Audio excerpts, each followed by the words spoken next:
Hi, I'm Manny Botticelli, and this is the Storyteller Forecast for Aries for February 2017. Go to my website, anniehelpsyou.com, see what's new on my blog. I write about astrology and other topics, and either just released or about to be released, depending on when you're watching this. Check out my Astrology and Crystals blog series, where you can see crystals that are great for your sign. So what's going on in the month of February? We have eclipses, life-changing events, things coming out of nowhere, changes of trajectory. We have technically a month where there are no personal planets retrograde, but Venus shadow period for its retrograde that starts March 4th is getting very strong. Every day we get more into February. Venus rules love, beauty, and money, so we're not seeing clearly there. So we really need to know more about that. We've got the solar eclipse at 8 degrees of Pisces on February 26th. And for most Aries placements, this is going to occur in the 12th house. Talk more about that. For the later degree placements, this is going to occur in the 11th house. The solar eclipse is interesting because solar eclipses bring in new energy, new insights, new paths, open up doors, that's what they do. But this is the last eclipse in a cycle of Pisces Virgo eclipses that have been going on since the beginning of 2015. So as something is opening, something very big is closing. So a story that really got brought into the forefront of your life in 2015 is reaching a conclusion. And sometimes it takes up to 4 to 6 months after the actual eclipse, so basically, into the late summer or fall, for the story to really kind of fizzle out. Like you see sight that it's ending, but it takes a little longer to integrate.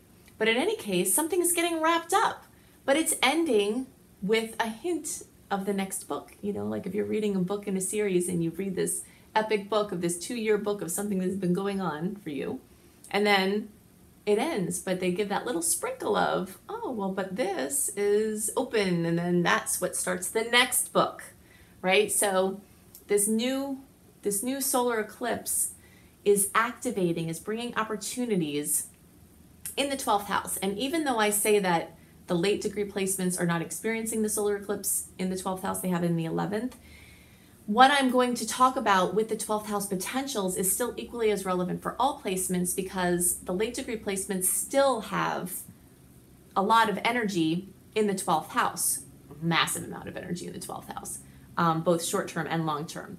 So the insights are the same for all of the placements. It's just the reasoning, the astrological reasoning is different because there are different placements there for each of the divisions.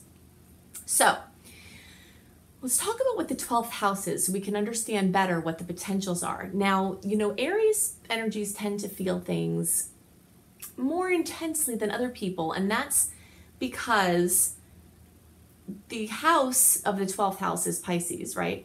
And the sign is Pisces. So Aries have a natural chart. So that means Pisces planets are in the Pisces house. That's not true for other signs, unless they're, very cuspy to an Aries in either direction. Usually there's 2 different themes that are going on. But for Aries, it's like 12th house and the sign that rules the 12th house. So everything to the nth degree. So the 12th house has to do with the quiet place, sabbatical, meditation, connecting to spirit, the connectedness to spirit. It has to do with sleep. Sleep is one of the things that are like in between worlds. If you've ever noticed things that you dream about, then you see them happen in your waking life. And if you do lucid dreaming, or if you do dream work or work with your dreams, you'll see that the veils are very thin, and you connect to the unseen realms when you're sleeping. You connect to your unconscious, you connect to your subconscious, you connect to the all that is. So this place of the quiet, the unseen, personal quiet pursuits is really being activated. And it's interesting because the planets are going to start to move into Aries, and that gets Aries people really rambunctious. Venus will be in Aries in February, so you'll feel this like spunky impulsiveness, But there's more of a dominating energy in just being quiet and doing stuff that you enjoy and having simple pleasures and sleeping. Sleep has been on my mind a lot, and as it relates to the chart, it's the 12th house is the house of sleep. If you're trying to improve your mental state, if you're trying to improve your experience at all, if you're trying to improve your health, sleep might be one of the main keys that you have to focus on, because when we're not sleeping or getting into a deep enough, long enough REM sleep, we create inflammation in the nighttime. So if you're having an inflammatory based disease or disorder or problem, either affecting your mental state or your physical state, and pretty much we're figuring out that most problems that we have come back down to the problem of inflammation, then sleep should be the first thing we focus on, because if you're sleeping the right way for the right amount of time, then you're healing as you're sleeping. But if you're not, you're creating inflammation as you're sleeping. So if you're trying to do things, taking anti-inflammatories in the daytime and trying to do all this stuff with antioxidants and exercise, then if you're not sleeping right, you're counteracting everything you're trying to do. So there could be this story that has been going on with sleeplessness, especially over the last couple of years. And there could be different reasons that are attributed to it. But some of you might have sleep apnea, and some of you might have mild sleep apnea. And of those people, you might actually have a good portion of people listening to this right now could improve their lives and their health tremendously by getting some $10 Breathe Right strips from Amazon. Sleep apnea causes you to not get into REM sleep because your body keeps waking itself up because you're not breathing. And it's this alarm system that says shift positions so that you can breathe, but then you come out of the deep sleep and you're waking up not feeling like you've slept. Well, it's going to mess with your mind, and it's going to mess with your body, and it's also going to stop you from creating optimally in the world and being your best on every level. So we got to get the sleep thing worked out here. So think about the Breathe Right strips. Many people will have more of a serious sleep apnea, and they'll have to have a CPAP machine or something like that. But in any case, they have sleep studies that you can do at home now that insurance will pay for usually. So look into that if this is an issue for you. For those of you where sleep is not an issue, or additionally, meditation and spiritual breakthroughs could be in order here. When a solar eclipse happens, it's like a turning on of this massive spotlight, and the massive spotlight is happening in your subconscious mind. So it could be a spiritual breakthrough. It could be a deepening in meditation and connectedness. It could be in the facing of a fear. Sometimes this could come up as a facing of a fear and a triumphing over it. It's very Harry Potter-like in that way, where he figures out that the things that seem to be outside of him are really inside of him, and that's true. We live in a holographic reality, so everything inside of us is projected in the screen outside of us in the form of our lives and experiences, but really the demons are inside. So slaying demons, clearing up addictions are all things that this solar eclipse could bring this conclusion to. For the late degree placements, the solar eclipse happening in the 11th house has to do with new opportunities with groups, either teaching groups or being part of a group, social groups, getting into new circles, social media, friendships, a new friend, humanitarian efforts, community-based projects, internet-based projects, working with large corporations, working for the greater good. All of these are things that have to do with the 11th house, so you could find focus and opening there. The lunar eclipse is like a full moon in triplicate. So the new moons are solar eclipses are new moons in triplicate. They carry the energy of new moon times 3. And then the lunar eclipses are full moon, coming to completion, coming to fruition, dramatic endings, dramatic accomplishments, getting somewhere, reaching a goal. Could be something really awesome. They tend to be emotional, but the emotions don't necessarily have to be bad. It could be that you've worked for something and it's come to you, if it's accomplished and it's here right in front of you.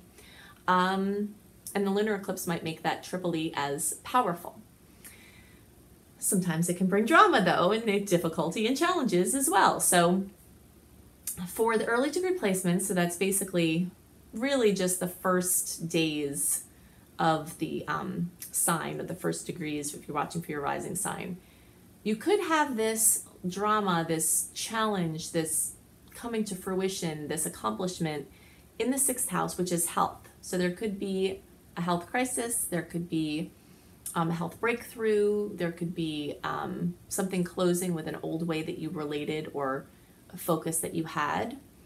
Could also mean a pet needs attention. Whenever there's a lunar eclipse, or really whenever there's a full moon, where the house that it occurs in usually tells us that something in that house needs attention or is getting attention. You know, so in the case of fulfillment or accomplishment, it's receiving attention. In the case where there's something that's been a weak link, makes itself very known, hey, this needs attention. So it could be something with your health that needs attention. It could be a coworker, something with your business. For self-employed people, it could be a pet needing attention.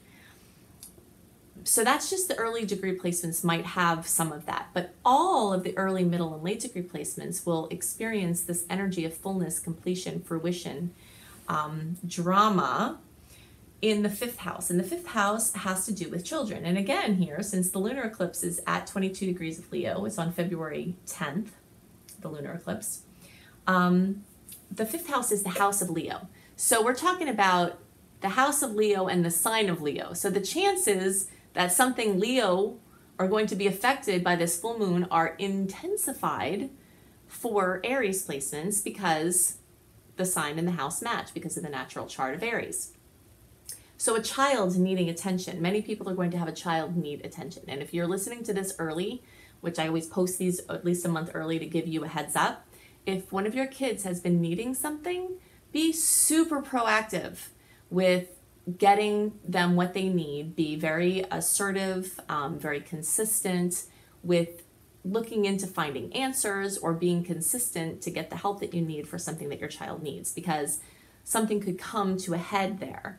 And it could be that you figure something out, or it could be that if you have been ignoring it or not giving it its due attention, it's screaming saying, hey, you have to give me this attention now. It could also be that someone just finds out they're pregnant. Maybe you've been trying to get pregnant, you and your partner, and the fruition that could, the coming to fruition could be the pregnancy or the birth, or something having to do with children. Definitely could have to do with a child having a milestone where they're going to school or they're ending, a cycle that they've had. And so it could be bittersweet. Remember, there's a 4 to 6 month integration period. So the event is happening in February, but it could be into the summer, late summer, early fall, that the full integration happens. So many Aries placements are going to have this, like a child is about to have a milestone. They're ending a certain part of what they're doing, and now they're moving on to the next thing, which is, it's bittersweet.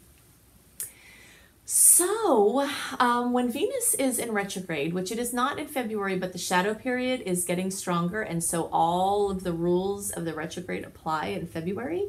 I did a very comprehensive video called Venus Retrograde, Do's and Don'ts. So check that out, Annie Botticelli, Venus Retrograde, because there's a massive amount of information you really need to know, because you're not seeing clearly as it relates to love, relationships, beauty, decisions for appearance, decorating, design, money, finances, things like that. So like, for instance, Venus retrograde is the absolute worst time to redecorate your house, because most of the time when Venus goes direct, you hate the choice you made because you're not seeing clearly as it relates to design purposes or design things, and the same thing with love. I can't tell you how many clients I've had where Venus was in retrograde and I cautioned them against moving forward quickly with relationships, and they've written to me and said, oh God, let me tell you what happened. You were exactly right. As soon as Venus went direct, I could see clearly and blah, blah, blah, whatever, So there are a lot of things you need to know, and I'm not going to do as comprehensive a job in this video. I'm going to touch on some things, but you definitely want to write yourself a note now to watch that video.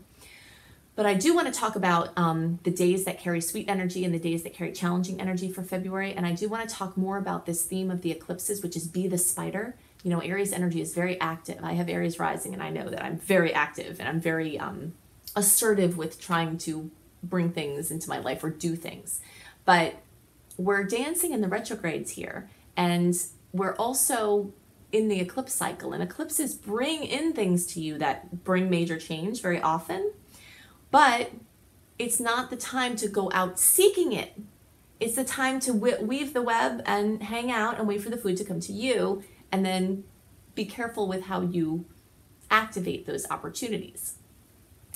That brings me up to one more thing that I want to talk about, which is one of the most important things about astrology before we get to the other things.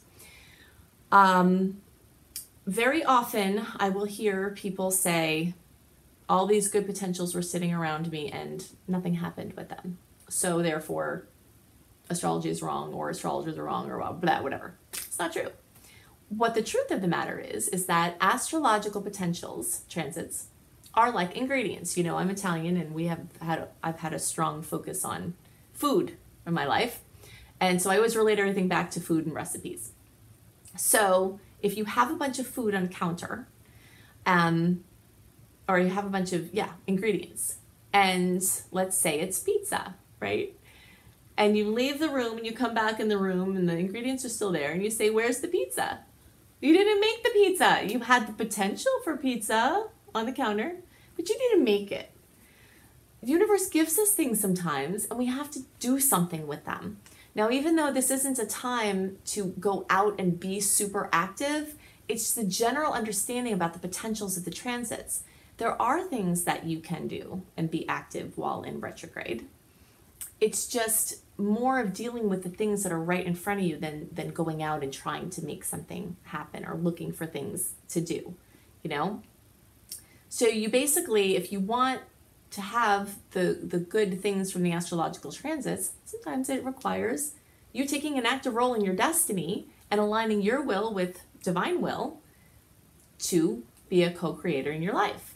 So just think about that as you see the potentials roll by, so that you can shift from being less of a passenger and more of the driver in your life. I'm calling the general theme of this month for all signs the tiptoe water test. You know, when you go to the beach or somewhere where there's water, and rather than just jumping right into the water, you stick your toe in, just the tip of your toe, to see what the water temperature is. And unless you're in a very warm climate, usually the water is kind of cold, right? And so maybe you have to put your feet in and then get up to your knees. It makes me think of when I was little. I grew up in New York City, and my cousin, who was like a sister to me more than my cousin, and she was a little bit older than me, and she would taunt me, and she'd say, stop being such a sissy, just jump in the water. And you know, if you've ever gone swimming in the Atlantic Ocean, it's very cold. So I would put my toe in and say, oh gosh, I don't want to go in, you know, and then it would take me time to get used to it. And then she would jump right in. And I'm not saying that in general, there's one way of being better than the other. But when we're talking about astrological rhythms at play, this is very poignant, because there is a time to jump right in.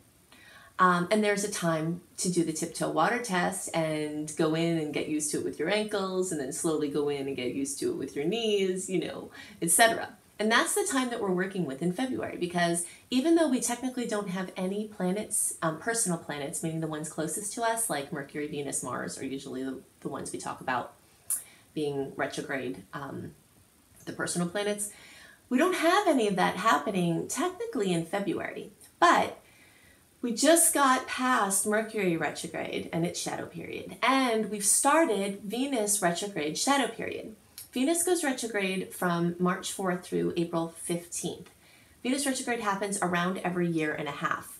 I definitely recommend you listen to my Venus retrograde video, because Venus rules love, beauty, and money. So everything about relationships and finances and business decisions and artistic journeys, and beauty decisions, all are housed under this Venus retrograde energy, even in February, because the shadow period has started.